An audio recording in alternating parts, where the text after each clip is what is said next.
नहीं है।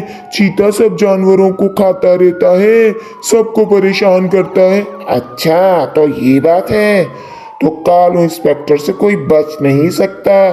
कब तक खैर मनाएगा, आखिर तो मेरे पिंजरे में आ ही जाएगा। कालू इंस्पेक्टर हूँ मैं, कालू इंस्पेक्टर। कालू भैया को मैंने बोल दिया है कि जंगल के चीते और शेर को गिरफ्तार कर ले।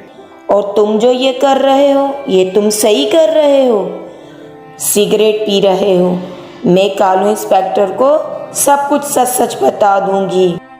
हाँ भाभी, आप सही कह रही हैं। कालू भैया को हमें बताना होगा। ये खुद तो सिगरेट पीता है, जबकि सिगरेट नोशी सेहत के लिए बहुत नुकसानदायक है। मैं कालू इंस्पेक्टर भैया को बताऊंगा कि पहले इस टूने को गिरफ्तार करें। आखिर